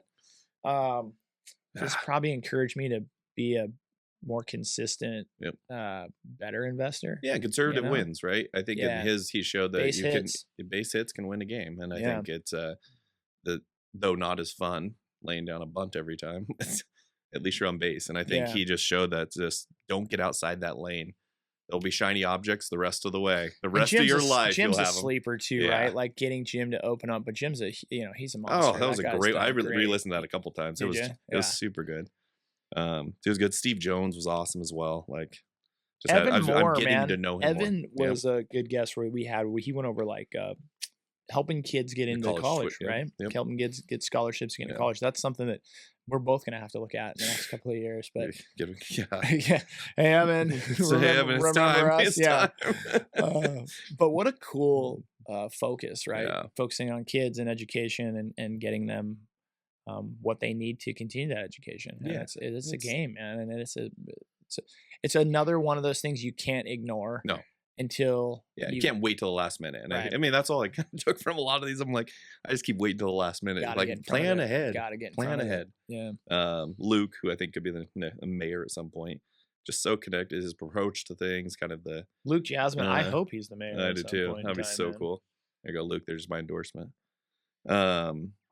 Sean Lloyd. I didn't know him as well before that, but I've kind of now it's the same thing. Gotten to see more of the stuff he's doing with our Connect and all that stuff, and it's pretty cool to watch. Deep person, right? Like deep personality. That was some of the things that I think my takeaway with talking to a lot of these guests. But Sean was intentional and had a cool story, but you could also just like feel the passion like oozing from him. Like he was definitely passionate about connecting people and growth. And, just I don't know. I think some of his short clips went the most viral on some of my socials, or got the most action, just because he's got that way about him. Yeah. You know. Yeah, it's authentic too. He comes Yes. across that way. I think it's hard when you're putting out that message to be authentic and for people to believe that and be genuine, and because sometimes it feels salesy, or it feels like you're quoting a book, Yeah, and I don't or it think feels like it. he's not getting anything out of it, right? He's just That's what I mean. sharing his He's just story sharing. and being And that authentic comes and across. just, yeah. And and Yeah. it just feels like it's just, no, I'm here to help. This is my story. This is how it's worked for me. And I think the more I've hear people talk about that versus here's my story, here's my course. Right. You know what I mean? Like, kind of believe your story a little bit, but did you just tell me the story to get me the course? And Like then, sometimes with the book, I was like, man, maybe I should just make this for free, but you have to actually charge something. So I was like, it's not meant to go make, like, you don't make money on a book, but it's like that takes away some of the authenticity sometimes when it's like, no, I'm just here to tell you my story, and what yeah. you take from it, you take from it. There's no ulterior motive. There you go. That's what I was trying to say. Yeah, he just again, another good, genuine guy. Glad we met him. Rick Welliver. Yeah, good segue. That was what that was my Rick. dark horse one. I wasn't sure where we were going with that one, and then it turned into one of my favorite ones. Like, Really? I just kind of is a community guy at heart, and I think that's what not everybody gets all the time, Right. right? He And comes it's from a good place. great place, and Comes that's from a good place. I walked past his gym last night, Oh, yeah, actually, yeah. randomly, and it was packed, bro. Yeah. It was packed. It was 3:30, 4 Oh, yeah. o'clock in the Yep. afternoon, Yep. and it was loaded with people in there boxing, Mhm. getting their workout on. Rick was in there. You could see I see him through the window. Yep. You know, he's in He there just in his is still sweatsuit. passionate about it, to your point of like you feel the plateau, but he gets so much energy from coaching people Mm-hmm. and helping and their story and how he's able to do it. And I'm like, man, it's that was super good. And then Bren was awesome. I just think that slate flosser is pretty cool. And just how it was fun interviewing a CEO got of a one. startup. I got And? one. I haven't used it yet. Okay. I Yeah, haven't used it yet. I'm talking like within the last week or two. Well, I did mine for a Christmas request. I was like, there we go. Oh, you That's did? a sweet. Because what do you Yes. get? I don't even. Yeah. I never know what to ask for. Right? And I was like, that's what I want. That would be I'm super excited. cool. Okay, report back on Okay. that. We're gonna see. Let me know. But she did make me really think about hygiene, dental hygiene. I'm like, but it was awesome also hearing just somebody in the trenches of a startup, because all we ever hear on startups are the ones that made it. Like, Yeah. you may hear of one that went out, but very rarely do you hear they went out. It's either you made it and then fizzled, so then that's a story, or you just made it and that's the story. But a lot of times they don't get you through that side of like, no, we had this prototype that had to do 50 different times and we didn't have our patents yet, and we were out there selling. Like, Yeah. I want to get a few more CEOs on here. Would be my goal for this next year. I Just also telling loved their how story. she was also passionate about kind of like working moms. She had Yeah. a lot of people that were working like, Yeah. part-time to full-time for her that were family, and kind of navigating Yeah. being the CEO of a company like that's a startup, but also doing it with With the intention. respect and Yeah. intention to her employees and the people that worked with her and for her. And I thought that was super cool, because I think that world, that startup, it's the phrase to me, and I start thinking of like Silicon Valley, Yeah. humongous venture capital, and then I just think of like cutthroat corporate, Mhm. atmosphere. Yeah. And again, people talk all the time about like culture and this and that, but to talk to somebody who's just so, if you didn't know her, you would know she was like boss lady CEO, right? Like if you just met her, she'd be Yeah. your next door neighbor, and you'd just be like, oh, what a sweet gal. Sweet gal. You know? And you're like, oh yeah. She's Could like, be changing the whole dentist industry. yeah, she's total boss lady, dude, doing it. And that was sweet, and doing it with style. Yeah. Blues Styley, dude. I had an opportunity to be on Blues podcast Okay. actually about a week or so ago, and dude, what a cool guy. Yeah. Just one of those guys that I think Kicks it again, off with a cool name. Starts it off right. Blue. Good story. And, yeah, God, yeah, that is, it's a cool adult name. Like, it is a cool adult name. but no, I agree with you. Yeah, it was that same one where he has so much, like, distilling all of his down into a 1 hour podcast would be the harder part. Yes. Yeah. Well, with Right. Rob Henry and with Blue, Yeah. and with a few other, one thing I notice, or I'll notice right away, is you can tell when somebody has kind of the education or the knowledge or the backing behind that sort of like motivational coaching thing, where you're like, man, they've studied this, right? Like I think Rob was talking about like the 6, he immediately was talking like 6 basic human behaviors and that people need and whatever. And so Blue, that podcast, he was talking about people want to be like heard, seen, and understood, or something like that. Like, like the way he speaks and the way he talks about, like his book was Navigating No. Yep. was intentional, right? Yeah. Like you're like, oh, this isn't just some guy who decided to like, make a go at being a self-help Yeah. guru. Like this is a dude who's He passionate about he's people, and has life helping them. Yep. experiences, has probably some models and systems that he coaches or tools around. Mhm. So yeah, I think Blue is one of those where I could tell right away. I'm like, oh yeah, this guy's a pro. Yeah. Dude. Oh, yeah, and the way he framed stuff, reframed stuff even, Yeah. kinda brought the questions, because sometimes I don't really think through all my questions. It's just my head spitting it out, and they'll be like, "What you meant to say, Jordan, is" Yeah. I think I get where you're going with this, Yeah, but, let me help you with I that one. think what Frank's trying to say here, Love is blind. love is blind. No, I love that one. Kristen was fun.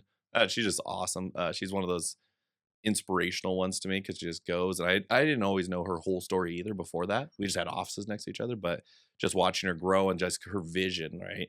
I think that's one where she's not talking about just catering. It's like building a lifestyle brand and how you She do that. crossed me as like, I think Kristen has like that Midas touch. Yeah. You know what I mean? Like Yeah. anything you touch is going to turn to gold type thing. Like, Mhm. she was just talking about like, oh, yeah, I did art for a while and then sold some pieces for like 10 grand. And I was like, wait, what? Yeah. And then I just decided to go to Europe. And when I got off the plane, I was just going to be a different person. Like, I was just like, I tried that too. yeah, I didn't change at hats all. off, by the way. Awesome. But the cool thing is she backs it with super hard work. And I Yes. think that was talking to her about her catering company Yes. and how she kind of like trial by fire vets people through. And she was like, yo, listen, like we're working, right? Yeah. Like this is a show and we're going. And Yeah. like, I'm going to know whether you can make it the first time you Yeah. have to show up and work one of my events because we're just getting, and so that was, I resonated a lot with that because that was to me like, back to like my farm Yeah. roots was just like, hey man, get on the back of the hay truck. Let's roll, Let's dude. roll, man. We're going, whether you're we're ready or going, not, yeah, we're you're going. gonna find out. So true. So hats off to her, and it's no wonder why she's such a success with what she's done because I think she's that combination of hard work and Yeah. whatever you call it. And her food's amazing. It's really good. Yeah, for sure. Yeah. Good old Rob Brewster. He's been a good. It's One of my more fun episodes, dude. One of Yeah. my more like at that point we were deep a little bit into some of the political scene, Yeah. but then talking to a guy like Rob who's been around, it'd be fun to get him back on and Yeah. get more of his Yeah. story because I don't think we tapped into just a have lot of enough his time. story. Yeah. Yeah, but calls it like it is, or like he sees it Mhm. at least. It with like determinate, like tenacity, like I don't know what you call Yeah. that, like I need better words today. Mm. Just with like Intensity, intentionality. yeah, Yeah. I don't know, like Yeah. I think a it's boldness, Yeah. right? He's Well, not it's a afraid guy to who's just been call through it. the ringer Yes. and then came out the other side and didn't just go F the world and still wants to go develop and do the things. But there was still an edge to, I don't really care what you think this time. Like, I'm just going to go do it. Yeah, I definitely hinted more of that.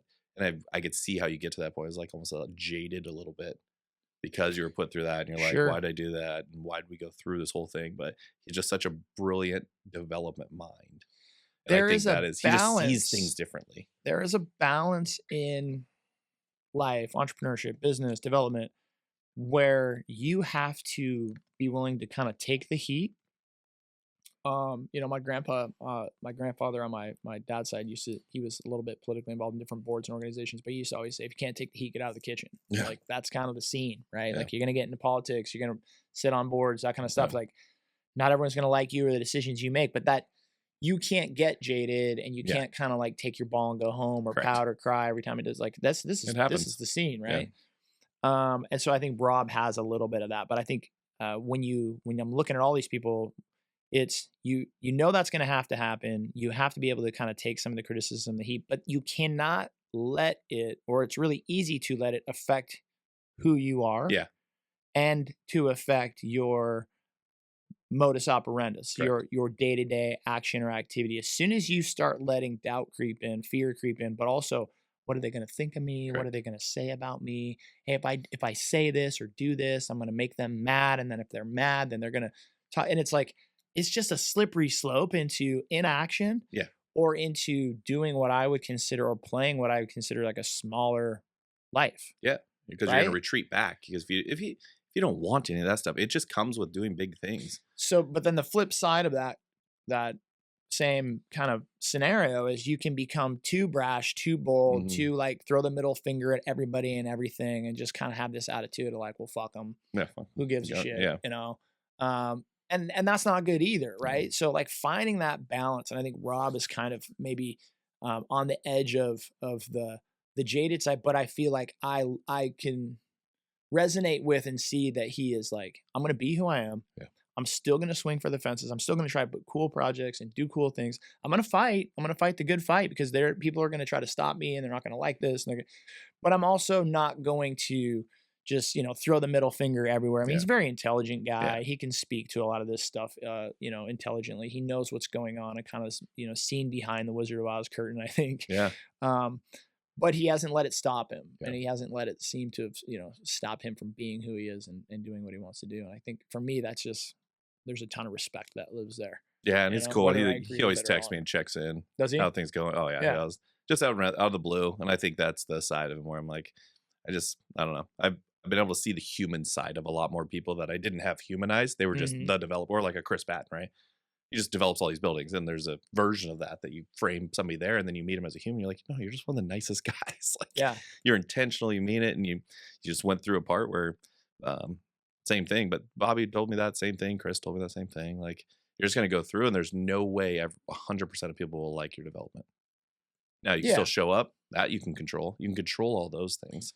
Well, But even you're your not gonna be able to control. decisions in business, Yeah. right? Like, even if you're not a developer, even if you're a business owner, like it's just you're constantly navigating, doing the best thing for the business, Yeah. or for the team, and having to navigate. Not everybody's going to agree with the decisions that you're Yeah. making, but you can't just get so short Yeah. and so nearsighted that you are dismissive of them, Yeah. right? So there's a big part of leadership and business development, whatever, is like what I call is enrolling people in the process. Right? As a leader, it is my job to not only lead the ship, create the course, pick out where we're going, how fast we're going to go, when we're going to go there, why we're going to go this route. But now I can't just be dictatorial in Yeah. my direction, because what'll end up happening is like mutiny, right? Like Yeah. people will start to second guess your decisions Correct. when they don't go right. Yeah. People will start to fight the things that you're trying to do just because they don't like the tone of voice that you Right. use or the way that you went about it. And so there's this whole kind of learning processes into like the adulthood of Keith's life, where I'm like, man, I've just seen it in the past where like I have to own it, right? Like I go back and it's like, hey Keith, you didn't make bad decisions. You didn't even do anything that wasn't the right thing to do. It's the way you did it. Yeah. Right. You didn't enroll people in the process. You No. didn't bring them along with you through the thought process, through the methodical, hey guys, this is, and I think that's just for me, it's just been a real aha of like, that's where I have had stumbles and stumbling blocks and failures in my businesses in my life, is where I have failed to be as transparent and as enrolling with the processes of my decisions and Mhm. actions. Um, and those have led to failures just as much, I guess, is what I'm saying, as the actual decisions and actions. Oh, Right? 100%.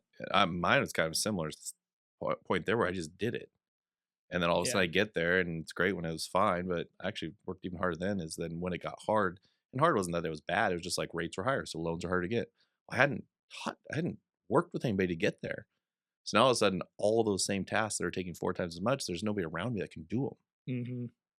And to go back, and that's what if I was starting all over again, I would just, not that you're delegating everything, but you're at least bringing people into that with you. Yeah. Yeah. Because when you're the only one doing it, it lacks transparency already. Right. Like, I'm even thinking how I'm doing the Brick West updates. I don't usually Yeah. do crazy updates like that, but it's like, let me give you the whole exposure. And everybody grabbed a different part of that email, but it was like, it's how can I do that from the beginning? And I think too many times, especially when you're just starting out, it's like, throw it on my back. I'm going to run with this thing. Yeah. It sounds courageous. It sounds brave. Sounds like you're the hero, but it's not. It's a mistake. Yeah. Well, it's a mistake if you want to grow. Yeah. It's a mistake if sorry. you want to If you want to scale, grow. Yeah. Yeah. right? Yeah.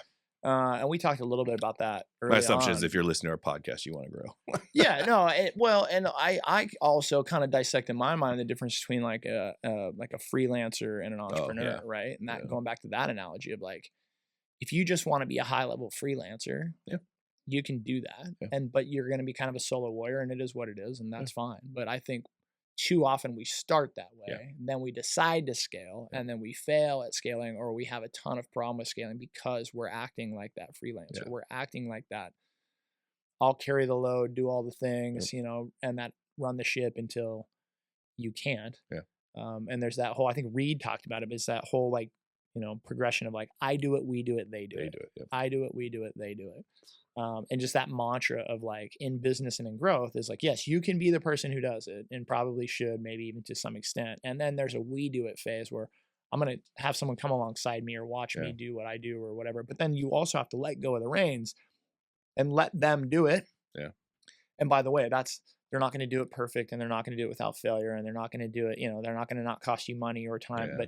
But if you never do those three, then you're always stuck in the I do it Yeah. phase. Yeah. And then that becomes a trap, right? That Yeah. becomes not just a trap, that also becomes our reckoning. Yeah. You It know? is. And you think you're being the hero to the story, and it's not. It just, anyways, I think that was the one where I thought, no, if I do this, just it's helping things. And I realized I'm like the bottleneck. Yeah. I didn't take any of this time to educate or bring people around me that had this part. So now I go to Joel and say, hey, can you go deal with this lender? And he's like, what? I've dealt with a lender? Like, Yeah. what do you mean? And so it's just been for me, it's one I would have tried to figure out. It's really hard to do because you're growing so fast. You're just trying to keep going. But if I could go back, that would have been one I would have tried to do better of. And then we got to push towards the end of the year with, we went the political route, right? We had a bunch of the kind of the downtown scene. We talked about that. Emily Cameron. Yeah. Is it downtown? The DSP. Spokane? Yeah. Downtown Spokane Partnership. Yep. What a cool lady. She's awesome. Yeah. Another lucky Spokane got her one. Yeah. And then now that I'm out and about, I see her everywhere. Everywhere. She's dude. everywhere. She's at all. Yeah. I'm like, Everything. man, okay. How did I not know who this person was before, or like wasn't in tune with like everything that she's involved in? Because that's a really cool program. It's really cool. And she's catalytic in how she does it. She's methodical, but then she also does low hanging fruit stuff. They're not all these big policy change things. It's like, let's put up string lights. Yeah. Let's play some music here. Let's plant what were they? Not lilacs, tulips. So when the Bloomsday comes, they're going to grow and they'll have that. Like, it's that intentionality. And I think too many times, and I fall victim to this, is you want to go do the big thing. Yeah. And instead, sometimes it's just put up some lights. And if you have not been downtown, and this is like no pitch at all, but if you have not been downtown this holiday season, I would encourage you to go downtown. I have had some of the best experiences this year downtown since the last couple of months when they've cleaned things up. And I know Emily's a huge part of that, but those downtown Spokane Partnership, they're the ones who walk around like the little the ambassadors. Yeah, so the like ambassadors. if you ever need anything, they also have clean teams. And now you watch them and now you see it. But it's like, I went downtown Saturday, took the wife, did a little like date day, shopping day. Parents took the kids like 2 weekends ago. It was awesome. Awesome. It's been the best. It's been the best in like last 4 years. We started like north, went to Kendall Yards, came across the Monroe Street Bridge, went downtown, AMC, the mall, all that, like sidewalks sparkling, people everywhere, laughter, music. Like it was, I mean, I hate, like I don't want to overstate it, but I literally like stopped for a minute, like on the sidewalk, and like was holding my wife's hand, and I was like, babe, just like look, just stop for a sec, just look. And it was picturesque, right? Heads bobbing, people moving. It was so cool. And I just thought to myself, like, God, this would be so cool if it was like this every day. And of course, you can't have that sort of commerce every day, all day, but it was like, it was super cool to experience. And then that to me was like the memory that I'll hang on to, exactly, or the moment where I'm like, that's what makes this all worth it, right? That's what makes everything we're doing worth it, right? It's that it's all that connected piece. And I would encourage people to go get that moment for themselves. Yeah, because you'll see it, and once you see it, you can't unsee it. Yeah. And if you have a jaded, it's beautiful. And it happened to be 60 that weekend too, which was crazy. Right. So I was like, me and Logan were walking, we went and watched Avatar. Then we went and got dinner downtown, and then you kind of can build this like great atmosphere where you don't have to just do shopping. You can walk through the park. They have the ribbon going. They had fireworks. They had the new tree coming in. Like it almost is this like smorgasbord of activity, let alone what every restaurant is doing to like promote getting down there. Yeah. So I was to your point, you almost just sit back and you're like, this is cool. This is something I can believe in. And so Unfortunately, I had the lender investor team from Fort Payton in town at that time, so it worked out really well. Did you? Yeah. Nice. I'm Look at like, it's like this. this all the time. Don't worry about it. Yeah. This is amazing. So Uh, no, Emily's amazing. Brandon still always texts. That's one of my favorite guys. I just love his vision for scale. We've talked like that for years and so years. Brandon was another one of my favorite Yeah. episodes because he's such a down to earth guy, and yet I would say also a sleeper. Yeah. Right. Guy does super well for himself. Yep. And you start talking to me something about like EOS systems Mhm. and like, business, entrepreneurial operating system, coaching. And like but yet you meet the guy and it's like the guy looks like a trucker, Uh-huh. right? He's got a beard and a Carhartt Oh, jacket yeah. on. And he's swinging around in his chair, right? So it's He's active. like got ADD. Yeah. I was like, oh man, this guy is straight off my block. But encouraging and just such a like, nice to know there's guys out there like that swinging, doing great things, bringing people with them, and they're your neighbor next door. Yeah. Super, super fun. And then that interview motivated me to bring my buddy Hootie on the show. Yeah. Just so you know, like that interview was like, I was like, man, I have people in my life like that, like friends. Yeah. And we got to bring Hootie Oh, on. Hootie And was a blast. yeah, just a dude who's got different outlooks on life Yeah. and like not, he's not out there trying to build $1 million company. He's not out there. He doesn't have 40 employees. But he's just like, I would say, how do you say? He pays attention. Yeah. And he's well read and well listened and a good angle, right? Like Yeah. I love Hootie because he's always reminds me of like I can like a sounding board, Yeah. right? Like I'm like, hey man, what do you think about this? And it can be something like what's going on in Gaza Yeah. to how do you think about downtown Seattle to construction management, but he'll have a take on it that I always have appreciated. That's cool, though. And I feel like Brandon's that same way. Yeah. Like Brandon's just a guy that you can. It's one of those we could have grabbed any topic. Yep. And it would have been at least each of our own like take on what it was. And I just feel like that was so and that's how Brandon is though. It's just such a good guy. And I think sometimes it gets discounted how even good a business guy he is. Like I have no doubt in my mind he'll hit 100 million. Oh yeah. Right. It's just because he's going to find a way. He's going to do it methodically. It's going to be down to the count. I'm excited. Yeah. But then Hootie was awesome too, because it's just you bring in this real world experience and you realize sometimes you don't have to go find an expert. We all have our own expertise and experiences and how we approach things. And I think sometimes this podcast is just showing the difference of an approach, even how you approach something versus me. Right. Well, and there's a movement right now, I think, happening, but it's starting to come back, right? Things always go real far and then I feel like they revert. But I feel like one of the coming back movements that's starting to happening, right, is more one-on-one local conversations with people that about life and things. And I think when you look at the big picture of it, you had cancel culture, and then you had like COVID, and you had kind of some of these things where people kind of got afraid to talk, or people kind of got like, hey, like I'll talk to Jordan about these things, but I won't about these things. And then I'll talk to these people. And it's really did a disservice, I think, to humanity and to community, where you were like, hey, there was that time in that place where, that local small town coffee shop or donut shop or pub where people came in and you saw something on the news and someone's like, man, that's kind of screwy. Like, what's up with that? Or people could just voice opinions, ask questions. And it wasn't, sure, maybe people had opinions that were in opposition to it, but it wasn't this like, I need to crush your soul. Then you need to see the world my way, or I can't even like look you in the face, right? Like that weird dichotomy that came about. And I feel like now people are starting to revert back to like, hey, talk to your neighbor, dude. Talk to the guy next door. Hey, how are you doing? What's going on, man? How are the kids? How are you holding up? What do you think about this? And to do it in a way that's respectful and also, honors the people that are participating in the conversation. So for me, it's like, I mean, I have my opinions, but I would really talk to anybody about any of their opinions. And I might get passionate about certain things, but the fact that you're willing to talk with me is always the placeholder in my mind of like, I'm never going to like disrespect that. Like I don't have a conversation with somebody that leads to us not being able to have a future conversation. Right. Yeah. And I feel like that happened for a long time. Right. Or whatever you posted.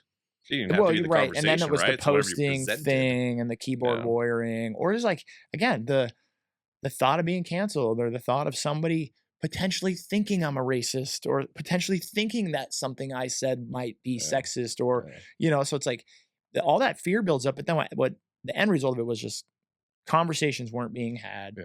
and community wasn't being created. Correct.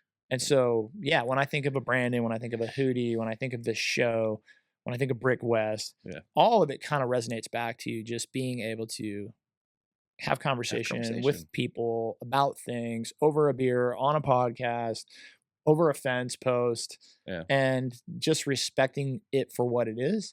And then, turning around the next second and walking in the different direction. Yeah, and be able to say your opinion. Just and that's my goal in 26. We have the Brick West will have its kind of own event space now again, indoor, and like hosting more forums for it. Like me and Right. you get to do this, and I feel rejuvenated every time we do one of these like podcasts. And then you go back out in the world, and then everybody just like, scatters. And Yeah. I think my hope is to just keep bringing more and more people together, similar walks of life, similar different things, different topics, different forums, and just make it a relaxed, casual place. And I like to your point, we get so busy and so focused on go do this, done, go do this. And it became, in my world, just became this like efficiency loop Yeah. instead of understanding what I was doing it for. Like it was to build relationships, to build those things. I think it's the work overtook it at a time, and then I forgot why I was doing it. Yeah, I think Hootie was one of the first dudes that ever did a wellness check on me. Yeah. That I That's cool. did not know what it was, but it was like literally, it was like I think it was in the midst of COVID or something. But he sent me a text one day. He's like, "Hey, bud, don't need anything, just wellness check. Everything cool?" And I was like, "God, it's so weird. What's he want? You're like just literally asking me how I'm doing."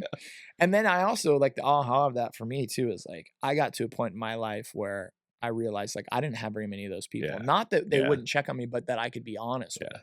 Right. Yeah. So like if you had to today, like if today was an effed up day for Jordan, like how many people, if they were to say to you today, "Hey Jordan, how you doing?" Could you look right in the face and be like, "Dude, not fucking good. Not many. I am not doing really good right now. And this is why, dude, because I'm scared as shit about this. I don't know what I'm going to do about this. This other thing is happening." Like, and I started realizing like Hootie was one of those people in my life, but I also That's was great. like, as I got older and more into leadership and more into business and growth and development was with success also came a muting of my authenticity and my voice with people because nobody wants to know the guy at the front of the room giving the speech is about to have a nervous fucking breakdown. Yeah. Yeah, you gotta be a pilot sometimes, right? Or- you can't be the pilot that knows like Right. you're crashing and They you want have to the stay calm, cool, Yeah. collected pilot, And- right? And most people say they don't. I think this is what I found too, right? Is it's a lot.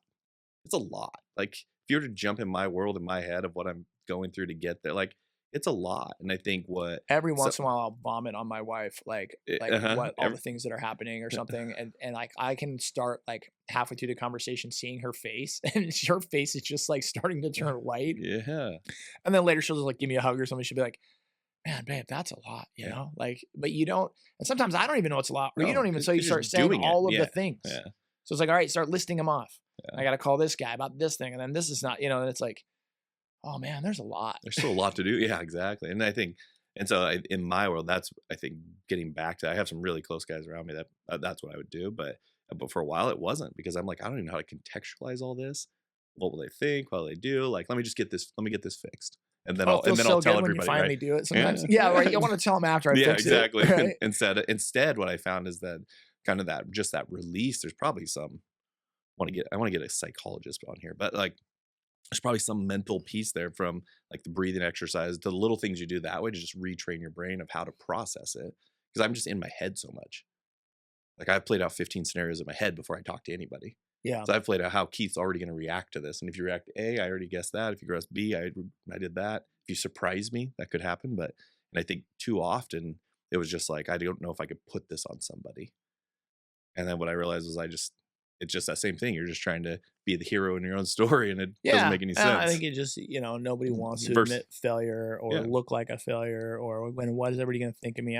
Those are, again, we talk a lot about this stuff, but those are the lessons when I think about life and I think about my kids that I'm trying to instill for my kids. It's like, man, if I can't, you can give you math, English, science, business savvy, money. Like if I can give you anything, it's just a belief in oneself. Yep. Right? Yep. To be who you are, to be authentic, and to believe enough in yourself to go out in the world and try hard things and fail and be okay. Yeah. Not let failure crush you. Yeah. Not let, that insecurity or self-consciousness hold you back, Yep. Yep. And I think that to me is the the secret sauce in life that I'm still trying to navigate and figure Oh, out is hardest like part. trying to figure out how to do hard things in epic fashion and look good while you're doing it Yeah. and not fail. Yeah. Oh, yeah, and You it's know, like you start adding all those up, and it's like, well, that's maybe that itself is unrealistic, Keith. it's yeah, I think that's more of gonna be a constant Yeah. pursuit, but I think what I've had to do is learn to adjust my standards to take in more external factors. I gotta go back and look at most of them. It wasn't that they failed, it was that, certain projects aren't sustainable at a certain interest rate, and Yeah. if I would've predicted the interest rate increase, then you may or may not have done the project, right? And I think that's what some of the feedback is like, well, why'd we do that? I'm like, well, I just didn't think they would go up 6%. Yeah. I thought we'd be ahead of the curve because we're building it for less. And I think when I look back at it though, it was just I don't know. I respect that time so much now. I mean, there was the year of going through it where it's chaos and you're just like you don't know Yeah. what you're doing, and then it taught me really how to handle this better. It's not that I handle it perfectly, still lack communicate. I mean, there's still things we're working on, but I think that the next piece in my mind is like I don't think there's a destination for me now. Like I think it's just a daily journey of curiosity and trying to get moving forward. And so that's kind of the one I was talking to somebody about of like like where do you want to be in 5 years? I'm like I don't know if I'm there yet. I think I'm still in the like curious in every conversation. Yeah. Like just this curiosity of life, of how it functions, of why was downtown that much better? Like what are the little things? And really it's helped me approach a lot of this stuff in a much better way. Now, eventually I'll set goals and do the fun stuff. Eventually, Right. eventually I'll set But it like goals for and do this things. moment, this season of my life of not having them, just having every day be this. Well, that's going to be our next podcast because Yeah. we're gonna send off the year with one I more. know. I'd like to, or I hope to. That's the goal is 2026. Yeah. For me, like reflecting on what I learned from 25 and going into 26. But yeah, I think that's my biggest aha of this podcast. If I'm gonna tie a little bow on this whole thing with chestnut checkers for 2025 is learning from great people, finding the patterns in life, knowing that everyone's scared, insecure, everyone's swinging, everyone's trying hard, but they're a lot of times succeeding and they're a lot of times failing, but what they're doing through all of it is connecting, Yeah. being involved, having conversations, Yep. trying to stay high-minded, admitting when you're wrong, Yeah. like all these little life skills. So I don't know. For me, Chestnut Checkers has been a huge success this year. Thanks for I love it, man. Yeah. yeah. It's super fun. Thanks for doing this. Yeah. This would be kind of fun to keep doing. So, and then last but not least, I would say, if you have a desire to do a podcast, if you got something on your heart, I would just encourage people to do it. Yeah. I would encourage you to start now and to just, because I think no matter what, you won't regret it. No. And just build something you can consistently do. Like I think the once a week worked well for us, but we had a pretty good system in place to do it. But I think just do something that you're not going to give up on. Yeah. I think that's probably where they die the most. And then don't expect a ton of listeners. Like just do it. Do Yeah. it because it's something you want to do and it's a message you want to get out and keep going. And then the rest kind of falls in place. Right. Yeah. Well, thank you to all our listeners. If you guys have not had a chance and you've hung with this long, please do me a favor and hit the like or subscribe button. We appreciate it. Thank you much.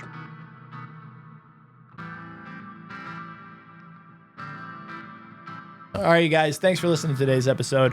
While you're out there, would you please do us a favor and give us a like, subscribe, or a follow, whether you listen on Spotify, iTunes, or YouTube. We'd really appreciate it. Also, if you don't mind while you're there, give us a 5-star review. Maybe write a review. If you have a favorite episode, feel free to give it a like. Thanks for listening. We really appreciate it.